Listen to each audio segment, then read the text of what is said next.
খুমটাইৰ বিভিন্ন প্ৰান্তত পুনৰ বৃদ্ধি পাইছে হাতী মানুহৰ সংখ্যাত। বিগত বহুদিন ধৰি এটা বন্য হস্তীৰ জাকে ধাৰাবাহিকভাৱে উপদ্ৰৱ চলাই আহিছে খুমটাই আধাৰ সত্ৰ, হেনচুৱা, নৰগাঁও, নভেটা আদি কেইবাটাও অঞ্চলত। যোৱা নিশা বন্য হস্তীয়ে বন্তি দেৱী নামৰ এগৰাকী দৰিদ্ৰ মহিলাৰ ভঁৰাল ভাঙি প্ৰায় 2 কুইণ্টেল ধান নষ্ট কৰে।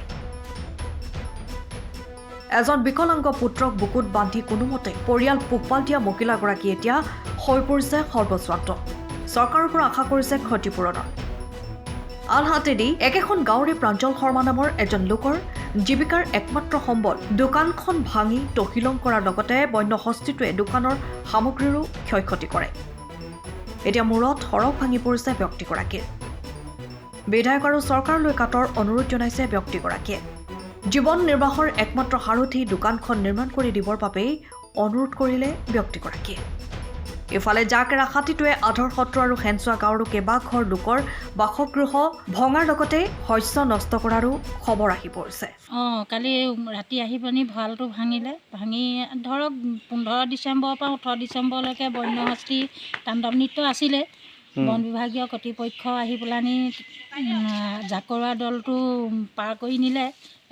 এজন থাকি গ'ল সেইজন কালি 12 দিনৰ মূৰত আহি ভঁৰালটো ভাঙিলে। ধান 1.5-2 কুইণ্টেলৰ ভিতৰত খাইছে।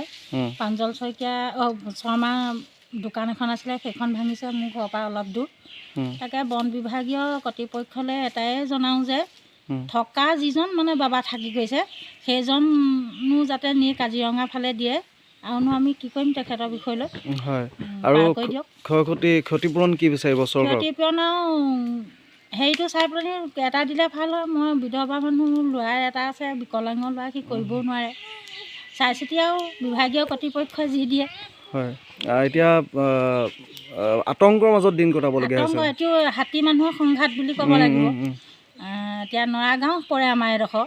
আজি এমাহ মানে ৰাইজ গৈয়ে থকা লেখীয়া বুলি ক'লেও ভুল নহয়। আৰু অহাৰ সম্ভাৱনা আছে, চান্স আছে মানে অহা।